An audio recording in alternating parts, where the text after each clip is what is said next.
Most of our understanding of art is mediated by the phone or mediated by the screen, and people forget that the art object has dimensionality and that painting is not really just flat. I'm Ben Davis, and this is The Art Angle, a podcast from ArtNet News.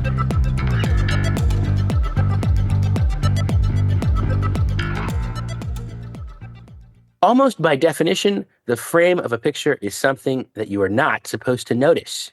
But if you go to the art galleries to see painting now, you might get a very different sense of what a frame can or even should do. Weird and wild frames that very much draw attention to themselves seem to be having a moment. Recently, ArtNet writer Katie White had a piece on the site, Bordercore: Why Frames Became the New Frontier in Contemporary Art. She looked both at the history of framing styles and talked to a number of contemporary painters to figure out what is causing so many to treat something that was literally considered peripheral to what they do as very much part of the main attraction. I think it's a fun, fascinating topic. Katie, I'm very excited to talk to you about it. I'm really excited to talk to you too. I feel like I've been thinking about this article for a really long time. Oh, yeah? Well, let's start there. What inspired the story? When did you notice this, I don't know what you want to call it, a mini trend? Yeah, maybe a mini trend. I was thinking about this ahead of this conversation, and I have to say, I think it goes back almost 2 years. In 2023, I interviewed this painter, sculptor, Stephanie Temaheyer, who makes these really distinctive three-dimensional kind of sculptural frames. And I talked to her for Bordercore, but I had written a profile of her, and her frames come in all these sorts of unexpected forms. They're ceramic, so maybe lobsters or rubber tires or a horse or something really crazy. And they frame these oil paintings. And she had started her training as a painter, but then merged outwards and started creating these frames that interplay with the paintings themselves. And they can be kind of funny and surrealistic. I think that conversation kind of got me started on this path of thinking about frames or paying attention to frames. And then almost a year ago exactly, during the New York fairs, I walked around with a friend of mine to, Frieze, Nada, Future Fair. Then I was like, okay, this is the thing. There's a lot of artists either making frames or choosing really experimental frames. And I didn't know why or necessarily see how any of them were connected, but that started me on the path talking to artists, talking to other writers to see what was going on there. You talk in this article about the contemporary artistic frames vogue. You also dig into art history. Are there great frames in art history that stand out to you, things that you think about in reference to this new trend? Yeah, I think that I have mentioned this to everyone on our team, but when I was researching this story, I got really obsessed with this website called the Frame Blog, which is run by this historian named Lynn Roberts, who's kind of charted the history of frames independently, everything from, Greco-Roman times to recent contemporary artists. Anyone interested in the history of frames should check that website out because there are so many cool frames to discover. But me personally, I think that in my mind, like when I was thinking about artists using frames experimentally, I was thinking of parallels from the early 20th century. So Florine Stettheimer, I love her. Oh, yeah. She's like a modernist painter, for those who don't know, who kind of did like these whimsical theatrical paintings with her friends from society and them a lot of the time. And she would design and have fabricated these frames that kind of echoed the subject matter or echoed her own home decor. Like one specifically I'm thinking of is at the Whitney. It's called Sun. And I think 1931, she painted it for her 60th birthday. And the frame, it's basically a bouquet of flowers, but the frame is made to like echo the lace that was in her West 58th Street apartment. So I think about that. Also, Frida Kahlo, I think of too. She didn't design her own frames, but she would a lot of the time purchase frames at flea markets in Mexico and then adapt the frame, paint on it herself. But they're very object-like frames, a lot of times with like shells or glass involved in some kind of intricate way. So those are the two I think of. That's so interesting because The frame just does have this interesting status where it marks the edge and where the environment ends and the image begins, but it's a little bit of both. So I think it definitely has this status in art history as either being invisible and fading into the background or being just where the image becomes visible and becoming a part of the painting. And you really see in art history artists like navigating that Yeah. border. I do want to get a little bit of art history because this is a Katie White joint, and this is one of the things you really bring to the site is a focus on art history. And also art history is something that a lot of these artists are thinking about. So where does the history of the frame in, I guess, the European tradition begin? Yeah, so the concept of the frame as we know it today, which is a removable object around a work of art, is roughly the 15th century in Europe. So, kind of coinciding with the rise of secular genres of art. And I think there's a number of reasons that you can think of that. So, it's like more art being hung on a wall in a home rather than a devotional object or something to like aid in your prayer or religious thought. And so that's kind of where the frame as we know it today arrives. But there were framing devices that go back to Greco-Roman times. And those might be just a simple wood kind of buttressing around a painted object to protect it. But also, what I thought was interesting is in Pompeii, people painted frames around things on the wall. So the frame as kind of like a Really? decorative border around something exists outside of just the world of a painting with the frame around it. Yeah. And then like even these old frieze sculptures, so like sculpture that were done on a flat surface, they would make decorative borders around those as well. So it's a sculpture, mostly flat sculpture, and there's still this idea of the frame around it. So even the earliest ideas of the frame were not necessarily like it was a physical object necessarily. It was like the idea of a frame. Oh, I love that. I mean, it's sort of the opposite about what we're talking about today, the Yeah. contemporary thing where it's a painting becoming sculptural. This is like Yeah. a flat surface, almost faking that it has this sculptural border. Yeah. A lot of people, when they think about the frame, will think about these gilded ornamental frames that we associate with grand European painting. When does that tradition kick in? So the gold kind of has been there since really the beginning. And I think that you can think about that as remnants of like a reliquary type of object where there's like a painted scene or a vignette within a larger object, or even Byzantine art, like the golden hue of the background. Early frames, a lot of the time in the medieval era, kind of reflect architecture. So they will maybe mimic the shape of like a cathedral or something, but then the gold frame really kind of solidifies into the standard where there's not painting on it and things like that in the 1700s. And it became really the defined way of showing art, so much that even it was like codified by the salon, so that you had to show your work within a gilded frame, even in a rectangular shape, was part of the rules of the salon. So yeah, by the 1800s, it was really maybe becoming rote and played out. And I think we'll talk about the dawn of industrialization and what that has to do with it. These were markers that you were looking at something important, I guess. Yeah, They're like gold or gilded, so bringing the kind of sense of preciousness. You're looking at a treasured image. It's yeah. surrounded by ornament, and these are often hand carved, right? There's some craftsmanship. There's an art to framing itself, and then that changes a little in the 19th century, in the age of industrialization. That's something I knew nothing about. And honestly, it was really mind blowing to me because, you know, you go to a museum and you just are like, oh, another gold frame. I never really thought about the difference between like a well done, ornate gold frame that was hand Right. carved, and people at a different era would have been able to tell that this is like kind of junky, like in a way that I never thought of.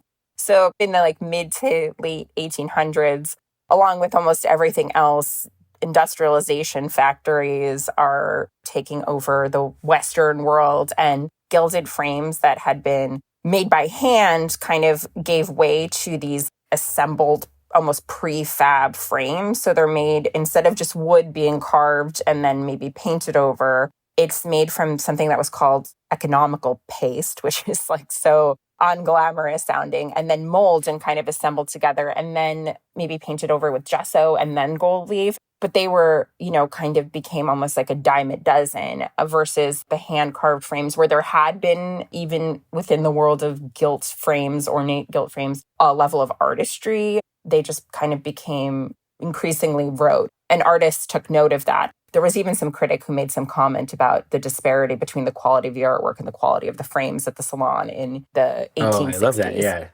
I think that's very fascinating because it is this transitional moment. There's a broader audience for art, age of the rising middle class and the bourgeoisie and so on. And they're still mimicking aristocratic style, but in the new industrial idiom. And you lose some of the invention of having handicrafts brought you because there were individuals inserting different things. And really you get a bunch of simulations of aristocracy, which caused a reaction in various directions from artists in the mid to late 1800s. What are some great moments in framing history here? So a group of artists that I did not really know much about, the Nazarenes, were the sect of German Romantic artists who were some of the first people to move away from just the ornate gilt frames and start making their own frames. They were interesting, but like a smaller kind of group. And then from the Nazarenes, a couple decades later, you get the PreRaphaelites in England, and they really were super influential, doing a lot of their own frames, either designing them, making them themselves. That's like William Holman Hunt and Dante Gabriel Rossetti and Millet. And what I thought was interesting about them is that they were looking back to a lot of the Flemish artists. One of their quote unquote innovations that really simplified the frame is that they were painting gold leaf directly onto wood. And so you could see the wood grain, you could see the carvings, and they used simplified, more modern design. They were really, really interesting. And that group of artists would wind up having a huge impression on Whistler, and then through Whistler into the Impressionists, who were the next generation of artists to really innovate frames. Before we get to the Impressionists, I just wanted to say, I mean, you always hear this about the Pre-Raphaelites, that it's a reaction to industrialization. There's kind of this romance of the medieval in the imagery, and people probably know these images of knights and maidens and nymphs and so on that are very characteristic of Pre-Raphaelite art. I just think it's interesting that it also manifests in the frames, that they're also reacting against industrial gilded frames and the cheap forms of virtuosity that you see around them in the frames as they were in the art itself. I think they're so interesting too, because I feel like Pre-Raphaelites get written off a lot as having like fluffy subject matter or not really very conceptual, but they're very materially conceptual, which I think is interesting. Like the materials that they're using or working with, or the frames themselves, they care about that. I had an art history professor who said that everything starts in decorative art and catches up to the painted world later. So I feel like that holds true for them. For sure. That seems to be the case with the frames, right? So yeah. The Impressionists, who, depending on where you want to start your timeline, are one of the first real modern art movements, also have their hand in this whole rethinking of the frame. So what happens there? So I think a lot of the Impressionists would have seen Whistler's work, and John McNeill Whistler was working in this tradition of the Pre-Raphaelites, but also very influenced by Japanese art. He had these gilded frames, but they were very simplified, and they would have seen his work. And I think from there, the Impressionists go really to the next level. And so 1877 is when critics really start talking about the archetypal weight frame that we know about today. And that's because Degas and Pissarro showed a lot of their works in these white architrave style frames that are super, super simplistic.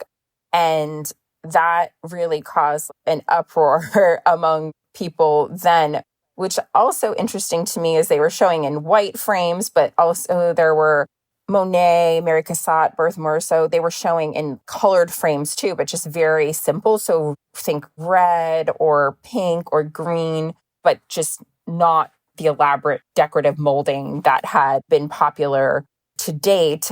And what is also interesting about this, part of it is probably born of economy, that they didn't really have a lot of money and they were trying to get commissions through the sale of these works. So they were just putting on as simple frames as possible. There is some theorizing that the white frames were influenced by that color theorist, Eugene Chevreul, who thought that white would heighten the effects of other colors, which they were all really invested in. Which also funny to me is that even in the time that these frames were being put on, people didn't like them. So people would buy them and then replace the frames immediately. And the only reason that really there's any record of these frames existing is because Degas closely guarded his work. And so he kept a few in his possession with these frames on them. Even like for sale at auction recently, like these frames have been taken off.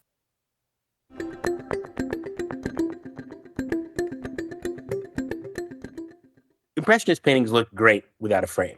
They're images that are about landscape and atmosphere, and they truly look great without a frame. But you will also see them all the time in these like heavy gold frames. It's interesting to think that they exist at this moment of transition about how an image relates to its environment. It's the age of plein air painting and so on. What an image even is, the sense that it's a more direct relationship to its environment also yields a different way of thinking about the border. There's actually a lot in this small and technical subject.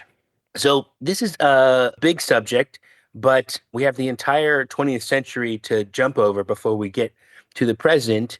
In broad strokes, what happens in the 20th century with frames? This is where we get the idea of the frame now, which is something that should recede into the background, something that should be simplified to let the canvas speak on its own terms. And there were a couple of really funny moments, especially in the mid-century, where there is like a push to make frames invisible. And there was this clip frame, like a glass pane and then clips on the side, not viewable from the side, that would let you present an artwork kind of floating without boundary. They're called Bildschragers, which I found out translates literally as image carrier, which I do think is good to know because it's not like a frame to support or accentuate. It's literally just something to carry the image so that it can be visible. And I think the rise of modernism, it was quasi-philosophical that art is boundless and that it kind of can be viewed without boundary, floating in space. And there were moments where things reached extremes. There were a couple of exhibitions in Europe in the 1940s after the war when classical Italian masterpieces were taken out of frames that mimicked their original frames, maybe, and they were hung in these clip frames, essentially, with no borders. And so you're seeing like a Giovanni Bellini Christ on the Cross in a very modern frame. And some people loved that, some people hated it. But the issue with those frames is that, honestly, they're not that secure for long-term exhibition. Right. So they would start to slip down and there's conservation issues. So it's like the painting is literally naked. Yeah, exactly. And it's interesting, that issue with unframing the old masters. It points to how the frame, you don't see it, but you do see it. You see it when it's not there. You realize, oh, it's part of the way I've always seen these images is surrounded by this certain kind of ornament or decoration. And that gives me a certain kind of experience and set of associations with it. What do you think then is behind the heightened emphasis on the frame that you notice now? I think it's a couple of things. I don't think that there is just one thing that artists are after, but there's overlapping reasons. I think that what you just said, the frame as the way that you see the painting, that you conceptually, like you understand the frame as part of the extension of these older paintings. For some artists, it's like really a desire to have a conversation with that history and kind of have a conversation with art history and the canon. There's this artist I thought was like really interesting who showed at the last Venice Biennale. His name is Kang Sung Lee, and he's based in Los Angeles, Korean-born artist. And he will create frames that are wooden, made from different wood grains that can be very material is significant, but sometimes he creates these almost plinth-like frames where you're viewing the works horizontally rather than vertically. And there'll be big wooden framed objects with these spaces in them where he'll add different artworks that he's worked on. And I think that is something that a lot of artists are after, sort of like this relational understanding of the art object. So something that's a little bit more diffused. So like activating the space around it.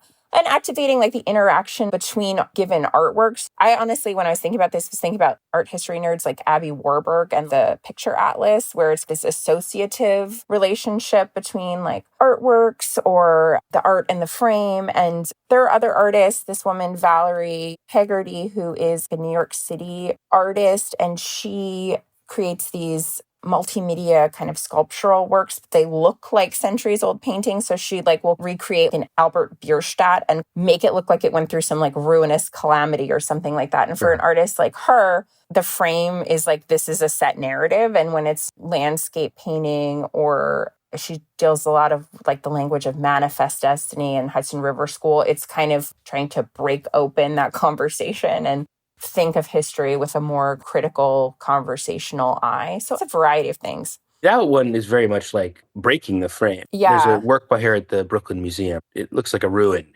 It's about the idea about how the frame makes you think about you're looking through a window into another world, and suddenly the way she literally smashes the frame and gives you this ruined painting makes you think about the whole thing as an object. There's something about objectness, the objectness of the image in a lot of these examples. I definitely think that's true. There's a couple of artists, Stephanie, who I mentioned, Stephanie Tema Heyer, she really digs into how we live in a very super flat world where most of our understanding of art is mediated by the phone or mediated by the screen, and people forget that the art object has dimensionality and that painting is not really just flat. There is something she said that I'm going to read. Even the modernists were obsessed with the thickness of paint and how that contributed to the feeling of the image. Now paintings are so flattened by the photographs that represent them, we can forget that objects possess a real presence. Yet somehow when a painting is framed by a sculptural, non-rectangular frame, it can reanimate its presence on the wall. And a couple of artists I talked to spoke about that in different ways, whether it's that the materials that they're using for the frame have like a atavistic meaning that's like quasi-spiritual. There's this New York artist, Miami-born artist, Almendra Bertoni, where she creates these pseudo-religious frames, so like doves or praying hands, to her surrealist paintings. For her, she's just like, yeah, people have really shortened attention spans from just scrolling, and the objectness stops people and reminds them that it's an object. So I think that that's definitely something people are talking about. And I think artists are maybe frustrated that people's encounters with their works are mostly through a cell phone versus like in real life. I guess it shouldn't be a surprise that the frame is about how the image relates to the rest of the world, and rethinking the frame is probably going to have something to do with how people are relating to images in the world. And what's interesting, and why I wanted you to go into the art history, is because there is this whole relationship of the frame to industrialization and rethinking the frame in relationship to how the material world is changing. And this seems to be a new permutation of that the image has to be rethought in relationship to its materiality, because images somehow have been cheapened. That's what I'm reading in your article. I wanted to mention this artist, Holly Lane, who is a slightly older artist, right? But that comes up as a star example just because it does resonate with some of this neo-medievalism and the history of the carved frame. Yeah, so Holly Lane, she was new to me too. I had noted her in the process of writing this article and then only remembered to reach out to her a couple of days before I was filing the article. So she was really amazing and talked to me quickly, and she really, really changed the way I see a lot of things. So she was an early pioneer of this reinvestigation of frames. And last fall, near San Jose, this museum, New Museum Los Gatos, had like a solo retrospective of her work. And so she's a California artist who back in the 1980s started milling these elaborate wood frames that harken back to the Renaissance. And like they can really be dimensional sculptural objects. And then she has these paintings, which are... They're thick. Yeah. Like it's like a feels like a piece of furniture almost. Exactly. They're really dimensional coming off the wall. And yeah, I think of like a tabernacle, like a literal religious object. They're sizable. And her paintings within them are often kind of landscapes. I would think that they're like reinterpretations of almost German romanticism, these kind of revelatory landscapes. Caspar David Friedrich would come to mind, who we have talked about on the website recently. She had a great quote that said, back in the 80s when she was in school, if a painting had a frame at all, it was a thin line serving as protection for the art and as a conceptual dividing line. A good frame was to be inconspicuous. If I made the frame itself art, that was conspicuous and relevant to painting, then I could erode that sense of border and posit that art has no borders, especially to our mind and soul. So she's like flipping the script in her own way. Well, I was asking her, where did this idea come from? And she told me that when she was a student at San Jose State in the 80s, she was in the library thinking about like her work, and she came across illuminated manuscripts in the library and was really moved and inspired by the ways that the borders, so the medieval manuscripts of a religious text or whatever, a lot of times the monks or the nuns who created them would create these borders that kind of commented on the text itself. And they could be quite funny and they could be quite bawdy. And she realized that, okay, this adds another dimension to reading this text, right? Like they're in conversation with each other. And she said it could be a commentary, an informing context. It could extend movement. It could be a conceptual or formal elaboration and could embody ancillary ideas. It could be a shelter. It could be an environment. It could be like a body that houses and expresses the mind. So that I thought was so fascinating. And then that actually helps me see the work of these younger artists in a similar way. Like I think a lot of times they are kind of forming a commentary between the frame and the painting itself so that they're kind of building on each other, critiquing. I don't know. It's really interesting. Absolutely. Well, I like that the Holly Lane, it all goes back to the medieval. I mean, it goes back to the pre-Raphaelites, looking back to the medieval and thinking about a world that was more crafted or had more thoughtful craft in it. But it is, at last, sort of an example that brings up for me, the tension in this whole thing. Holly Lane's work, they're definitely frames with an image. There's a relationship between them as a frame and then these, as you said, these sort of landscapes that appear almost like classical landscapes or something. And the sort of intriguing thing about her work is that they both seem like a whole sculptural object and then, very clearly have a frame image relationship. And then some of these new things cross over. The border between the image and the frame is really unclear. It becomes like a sculptural object. And in many cases, the artist is doing both. This isn't like, bringing in, even with the Frida Kahlo you mentioned, that finding folk frames in flea markets and so on. The craft of the frame becomes part of the object itself. I mean, do you think that these are frames anymore, or are they just the artwork? I don't know. It's hard to say. I think that they are the artwork. I think that this is funny when you're reading about the history of frames, that Immanuel Kant had really strong feelings that the frame was not artwork at all. And then 200 years later, Derrida is like, no, the frame is the transitional space that you need between the outside world and the artwork. And now it's like, oh, the artwork has absorbed the frame has absorbed the artwork. I don't know if it matters. I feel like some of this conversation is so caught in these old hierarchies of genres that we still can't get ourselves out of. Maybe nor do we want to. But I think a lot of the artists I talked to, not all of them, started their careers as painters, and they were trying to express something with paint that just they needed to build out the objects in a way that was dimensional for their own purposes. So I think like a lot of the conversation still goes back to painting, like the critiques and the dialogue still negotiate around what is painting, what isn't painting. I don't really think we're talking about, is it sculpture? Is it painting? It's like, or like, oh, is this still a painting? So I think like a lot of the conceptual framework is still rooted in the world of painting and the history of painting. But I also think they're trying to push against some of this. And I think that there's a range. Like, I also think, like, for the purposes of this article, I had to consolidate and make some thematic sweeps. But I do think that there's a range of people who are working from the frame has become the artwork to people who are just creating interesting frames. So I'm not going to make any sweeping statements because I think that would be... There are a lot of different ways to frame the frame, basically. Yeah, exactly. Let's just leave it there. Yeah. Well, Katie, I can't wait to see what you pick out next to write about. Thank you so much for talking to me about the frame. Thanks so much, Ben. I hope to be on soon again.